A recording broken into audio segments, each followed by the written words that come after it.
Bismillahirrahmanirrahim. Alhamdulillah awak dhewe masih diberi nikmat saged ngaji bareng-bareng, mugi-mugi bermanfaat barokah fiddini wad dunya wal akhirah. Dan niki sudah masuk dalam pembahasan kitab Thaharah. Kitab Thaharah utawi kiku kitab nerangake sesuci. Jadi kitab menerangkan cara-cara bersuci bagaimana, terus alat sing digunakan bersuci bagaimana, engko masalah bersuci apa saja. Lah niku nanti dibahas dalam kitab Thaharah.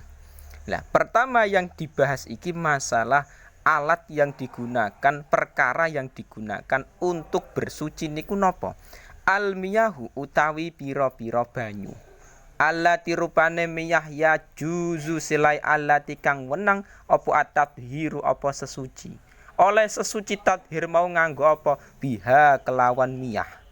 Iku khobare al-miyahu sab'u miyahin. Iku pitu pira-pira banyu. Jadi dalam bersuci toharoh niku memang contohnya banyak sekali. Ada wudu, mandi jinabat dan lain-lain. Nah, cuman ketika kita bersuci, wudu, mandi besar dan lain-lain itu menggunakan alat atau perkara apa? Apakah di situ menggunakan debu, air atau kertas? Ternyata yang dibahas oleh pengarang kitab niki yang dibahas ki airnya dulu. Jadi air iki menjadi alat perkara yang digunakan untuk bersuci. Nah, dalam bersuci sendiri iku ada 7 air yang boleh digunakan untuk alat untuk bersuci. Pertama, ma'usamai, rupane banyu langit. Jadi yang pertama memang air yang boleh digunakan untuk bersuci iku air langit. Yukui dalam syariku an-nazil minha wa huwa al-matar, air hujan. Jadi air hujan yang turun dari langit iku boleh digunakan untuk bersuci, boleh digunakan untuk wudu, boleh digunakan untuk mandi besar, boleh digunakan untuk menghilangkan najis, boleh. Iku air suci mensucikan. Niku air langit atau air hujan. Yang kedua wa ma'ul bahri, lan banyu segara. Air laut iku juga air yang boleh digunakan untuk bersuci. Air milhi dalam saraiku air yang asin. Jadi meskipun air laut iki rasane asin, tetap boleh digunakan untuk bersuci. Wa ma'un nahri lan banyu banyu bengawan atau banyu kali. Jadi air sungai atau air bengawan itu boleh digunakan untuk bersuci. Misalkan kita tidak di rumah, misalkan di hutan, terus kita mau menemukan kali. Pas waktu sholat, niki boleh menggunakan air sungai atau air kali digunakan untuk bersuci. Boleh untuk wudu, boleh untuk mandi besar, ngilangin najis dan lain-lain. Wa ma'ul bi'ri, sing keempat lan banyu sumur. Air sumur iku memang boleh digunakan untuk bersuci. Nah, sing kelima wa mul aini lan banyu sumberan. Nah, sing kelima niku air sumberan, air yang bersumber dari bumi. Jadi memang air yang bersumber dari bumi iki terkadang ada di sebagian daerah. Sebagian daerah itu memang ada daerah-daerah tertentu yang di situ bersumber air. Dan niku misalkan kita gunakan untuk bersuci, niku hukumnya boleh. Wa ma'usal jilan banyu salju. Banyu salju itu tetap boleh digunakan untuk bersuci. Jadi misalkan kita di kutub utara atau kutub selatan sing di situ misalkan ada hujan salju. Niku hujan salju dikumpulkan terus digunakan untuk wudu, boleh hukumnya. Wa ma'ul barotilan banyu embun.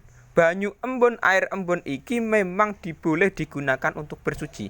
Lah embun iku biasane terkadang niku ada nek pas waya subuh. Jadi misalkan biasane terkadang iki setelah subuh iki ada air embun yang di situ kita tersendiri terkadang niku biasa melihat. Nah niku misalkan kita kumpulkan air embun iku terus kita gunakan untuk bersuci, niku tetap boleh. Jadi ketujuh air iki, mulai air laut, air sungai, air hujan dan lain-lain, ketujuh air iki boleh digunakan untuk bersuci. Sampean gunakan untuk wudu, monggo silakan. Sampean gunakan untuk menghilangkan najis, monggo. Atau mandi besar atau lain-lain. Niku tetap suci mensucikan. Nek memang airnya asli loh ya. Summal miyahu mongga keri-keri utawi pira-pira banyu iku al arbaati aksamin. Iku tetep ing ngatasé papat pira-pira bagian dunduman. Nah, tadi sudah menjelaskan ulama iki sudah menjelaskan masalah air 7 iki mau yang boleh digunakan untuk bersuci. Sekarang air tadi dibagi menjadi 4 bagian. Jadi air sing banyak tadi iku dibagi menjadi 4 bagian rupane arba'ah tohirin, rupane banyu suci. Jadi badal dari arba'ah. Rupane arba'ah tohirin banyu suci, sifate tohir mutohirin kang nuciake.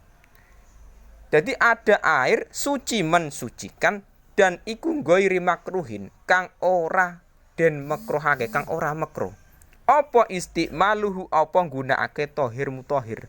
Jadi istimalu iki nek dalam ilmu nahwu menjadi fa'il dari naibul fa'il dari isim maf'ul makruh. Jadi makruh iku isim tapi punya naibul fa'il, bisa beramal seperti fi'il. Nah, mulane istimalu apa nggunakake tohir mutohir. Jadi ngeten, air tadi dibagi menjadi 4 golongan, 4 bagian. Sing pertama air suci mensucikan. Suci mensucikan iki tidak makruh digunakan. Jadi suci dan mensucikan, bisa digunakan untuk wudu, bisa digunakan untuk menghilangkan najis, bisa digunakan untuk lain-lain. Iku bisa, dan misalkan kita gunakan iku tetap tidak makruh. Tidak makruh hukumnya. Nah, lah iki air yang bagaimana? Wa huwa utawi tohir mutohir ghairi makruh iku alma'u iku banyu. Sifate ma'al mutlaqu kang mutlak. Jadi air mutlak iku air yang di situ hukumnya suci mensucikan dan tidak makruh digunakan. Jadi maksudnya ngeten, air mutlak iki air sing bener asli. Nah, mulane dalam syariku ai an qayyidin lazimin. Jadi air mutlak yang sepi dari qayyid lazim, qayyid yang menetap, batasan yang menetap. Mulane falaya duru mongko rambayani al qaidu al munfak. Tidak masalah ketika nantinya air ada qayyid munfak. Qayyid batasan munfak itu enggak masalah. Jadi ngeten, ketika nantinya air iki ada qayyid lazim, batasan sing tetap niku sing tidak mensucikan. Contohnya misalkan qayyid lazim ngeten. Misalkan kita punya air dalam gelas. Iki kita ambil dari sumur, suci mensucikan. Terus kita campur dengan sirup. Lah, penamaan air iki kan sudah tidak dinamakan air sumur lagi, tapi air sirup. Jadi air kita ambil dari sumur, kita campur dengan sirup. Iku penamaane air sirup. Kita tuang dalam ember, namanya air sirup. Kita tuang dalam teko, namanya air sirup. Jadi penamaan qayyidnya iku lazim, tetap. Ame dipindah ning ember tetap namanya air sirup, ame dipindah ning gelas tetap air sirup. Nah, iku qayyid lazim. Contoh meneh misalkan air kita campur teh atau kopi lah misalkan. Lah, kita pindah kemanapun tetap penamaannya tetap lazim. Nah, jadi ada qayyid lazim di situ yang tidak bisa hilang.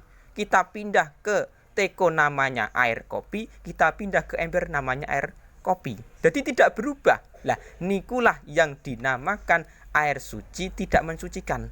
Iku qayyid lazim. Nah, tetapi nek qayyid munfak, qayyid sing di situ penamaannya tidak tetap. Nah, iku sing maul mutlak, air mutlak. Jadi air mutlak iku air sing di situ tidak ada qayyid batasan tetap. Nah, contohnya qayyid munfak. Contohnya kamail biri fi kaunihi mutlakon, air sumur yang di situ statusnya air mutlak. Jadi ngeten, kita ambil air sumur dalam ember. Nah, kita mengambil air sumur dalam ember, namanya nama air ember.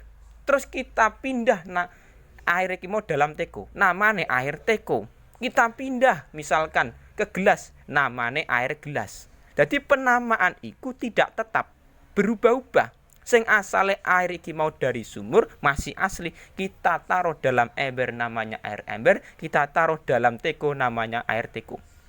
dan lain-lain. Jadi penamaan itu tidak ada qaid lazim. Namanya tidak tetap enggak berubah-ubah.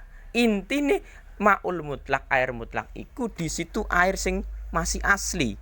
Air kali belum bercampur apapun sing membahayakan. Contohnya tadi sing tidak mensucikan kan apa? Air kopi. Jadi penamaannya dipindah dimanapun tetap namanya air kopi. Koyetnya lazim. Jadi bedakan. Jadi intinya kita mengambil air sumur sing belum dicampur dengan kopi dengan apapun, iku air suci mensucikan. Koyetnya koyet munfak, bukan koyet lazim. Atau air kali, air sungai atau air laut, itu juga sama. Jadi suci mensucikan. Sing kedua watohirin lan banyu suci, sifate tohir mutohirin kang nucekake, sifate meneh makruhin kang makruh. Apa istimaluhu, apa nggunakake tohir mutohir. Jadi yang kedua iki hukumnya air suci, suci mensucikan, tetapi makruh digunakan. Air boleh kita gunakan untuk mandi jinabat ya silakan, kita gunakan untuk wudu ya silakan, kita gunakan untuk menghilangkan najis silakan. Cuman hukumnya makruh. Lho kok makruh? Contohnya wa huwa utawi tahir mutahhir iku al-ma'u iku banyu. Sifate ma al-musyammasu kang den panasake srengenge.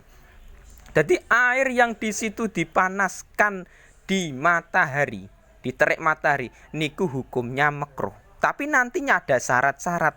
Nah, niku dalam sarai ail musakhon bitaksiri syamsi fihi. Jadi kemakruhan iku memang dipanaskan diterik matahari air iki mau.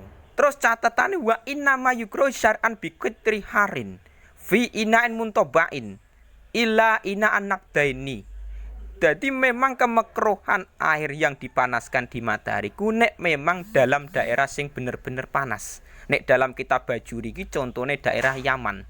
Nek Indonesia tidak berlaku hukum makruh seperti ini. Soalnya panas di Indonesia iki tidak seperti panas-panas di daerah-daerah Yaman dan lain-lain. Jadi kemakruhan air yang dipanaskan di terik matahariku memang pada daerah-daerah tertentu. Sing memang benar-benar panas. Nek Indonesia nggak berlaku. Panas di Indonesia iki tidak seperti yang dimakruhkan oleh para ulama iki mau. Terus di situ juga di wadah sing selain emas dan perak. Misalkan contohnya kita punya air ditaruh di tong, terus dipanaskan di Yaman misalkan. Nah, niku hukumnya makruh. Tetapi nantinya di situ alasan lisifai jaurihima, karena dalam emas perak iki memang partikel-partikelnya iki beda dengan selainnya. Mulanya di situ emas dan perak iki ada pengecualian. Tidak makruh misalkan kita punya air ditaruh di wadah perak terus dipanaske di matahari. Meskipun panas niku tetap tidak makruh. Wa idza baroda disarai niku zalat al-karuha. Ketika nantinya air kok sudah tidak panas lagi. Jadi air hukumnya asalnya panas makruh terus diademke misalkan. Jadi ditaruh di dalam kulkas misalkan terus enggak panas lagi tapi wes normal misalkan. Nah, niku hilang kemakruhan iku. Tapi Wakhtaro An-Nawawi, Imam Nawawi mengatakan ada mal karoha mutlakon. Hukumnya tidak ada makruh secara mutlak cara Imam Nawawi. Jadi memang air yang dipanaskan di matahari sing ada syarat-syarat ning daerah sing panas seperti Yaman dan lain-lain. Terus di situ di selain wadah emas dan perak dan lain-lain iku juga ada ulama sing di situ beda pendapat karo Imam Abu Syuja dan Fathul Qorib. Nek cara Imam Abu Syuja mengatakan memang makruh, tapi Imam Nawawi tidak makruh. Jadi Imam Nawawi ki menghukumi mutlak tidak adanya kemakruhan misalkan kita menggunakan air tersebut. Wa yukro aidon syadidu sukhuna wal burudah. Makruh lagi dan begitu juga hukumnya makruh. Iki contoh sing air kedua. Contoh air kedua lagi hukumnya makruh. Kita menggunakan air yang sangat panas dan sangat dingin. Jadi misalkan kita merebus air. Jadi air kita rebus di atas kompor. Nah, kita rebus nyampe mendidih panas mulak-mulak ngono itu niku mau, terus kita gunakan untuk wudu. Niku hukume wudune sah. Sah, suci mensucikan aire. Nah, karena masih asli, tetapi nantinya hukumnya makruh. Jadi kita wudu menggunakan air yang sangat panas niku hukumnya tetap sah wudune, suci mensucikan, tapi makruh. Niku bedakan. Sing ketiga wa tahirin lan banyu suci sifate tahir ghairi mutahirin kang ora nucekake, ora nuceno li ghairi maring liyane tahir. Jadi yang ketiga iki hukumnya suci tapi tidak mensucikan. Maksudnya ngeten, air suci. Wong nyatane bisa digunakan untuk minum dan lain-lain. Tetapi tidak boleh untuk digunakan sebagai perkara untuk bersuci. Jadi ngeten, misalkan contohnya iki, wa huwa utawi tahir ghairi mutahhir li ghairihi iku al-ma'u, iku banyu. Sifate ma'al mustakmalu kang wis den gunakake. Jadi contohnya air suci tidak mensucikan niku air mustakmal. Air mustakmal iku air yang sudah pernah digunakan untuk menghilangkan hadas atau menghilangkan najis. Tapi nanti nenek menghilangkan najis ada syarat-syaratnya air iki dikatakan mustakmal. Jadi misalkan ngeten air mustakmal contohnya. Kita wudu menggunakan air suci mensucikan. Terus setelah wudu air bekas wudu iki niku tetesan air bekas wudu kita kumpulkan di wadah. Terus kita gunakan lagi untuk wudu. Lah iki hukumnya mustakmal. Jadi air bekas yang kita gunakan wudu iki mau niku bekase hukume mustakmal. Nah, kalau memang lah niku dalam kitab Anaku kalau memang tidak ada dua kula. Jadi mustakmal iku syaratnya tidak ada dua kula. Nek ada dua kula enggak masalah, misalkan kita wudu di air yang banyak misalkan di kula sing besar. Niku enggak masalah, tidak mustakmal. Tapi masalahnya kita menggunakan air tidak ada dua kula. Bekas wudunya itu mustakmal. Kita gunakan untuk bersuci tidak boleh. Suci. Nah, tapi tidak mensucikan. Terus yang kedua wal mutaghayyiru lan banyu kang owa bima kelawan perkara. Bima sebab perkara kholata kang nyampuri apa mahu ing mak. Bayane maminat tahirati sang pira-pira perkara kang suci. Yang contoh dari air yang ketiga iki mau apa? Air mutaghayyir, air yang berubah sebab perkara suci yang mencampuri. Jadi ngeten, ketika nantinya air suci mensucikan iki kita campur dengan perkara lain. Tapi perkara lain iki hukumnya suci. Lah niku air menjadi mutaghayyir, air iki hukumnya berubah. Suci tapi tidak mensucikan. Contohnya kita punya air suci mensucikan. Terus kita campur dengan sirup misalkan atau kopi lah. Nah, kopi atau sirup kan hukumnya suci. Kita campur air sing asalnya suci mensucikan bening, terus kita campur dengan sirup berubah warnane. Misalkan malah merah. Nah, niku airnya mutaghayyir, air yang berubah. Hukumnya bagaimana? Suci. Nyatanya kita minum. Tetapi air tersebut tidak bisa digunakan untuk bersuci. Nggak bisa kita gunakan untuk wudu, tidak bisa kita gunakan untuk menghilangkan najis dan lain-lain. Soalnya tidak mensucikan. Air sudah berubah masalahnya, tapi berubahnya sebab perkara suci. Nah, jadi bedakan. Sing keempat wa ma'u najisin lan banyu najis. Banyu najis ki contohnya apa? Wa utawi banyu najis alladzi ku perkara halat kang manggon fihi ing dalam alladzi apa najasatun apa najis. Jadi air di situ dihukumi najis. Dengan catatan wahua hale utawi banyu iku dunal kulata ini iku tetep ing dalem kurang sangka 2 kula. Dadi ngeten, air sing keempat iki hukume najis. Jadi tidak bisa digunakan untuk bersuci. Iku contohnya apa? Ketika nantinya ada air di situ bercampur dengan najis.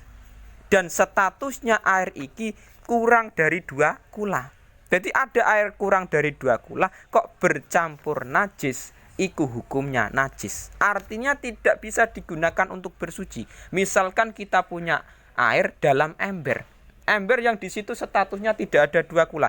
Lah niku ketika nantinya bercampur dengan najis, hukumnya najis. Nggak bisa digunakan untuk bersuci, nggak bisa digunakan untuk wudu. Nah, terus permasalahan ngeten. Ketika nantinya iku air kurang dari 2 kula, masalahnya iki ukuran 2 kula iki berapa? Ulama ada yang mengatakan 2 kula iki 216 liter.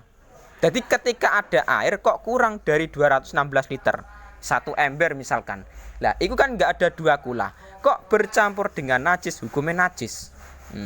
Augana utawa mak, ana iku gulatene kurang gula, tapi fataghayara mengko dadi owah apa mak. Atau air iku ada 2 kula, tapi masalahnya airnya berubah sebab najis. Jadi kita punya air 2 kula misalkan. Airnya misalkan ada volume 300 liter. Kan lebih dari 2 kula.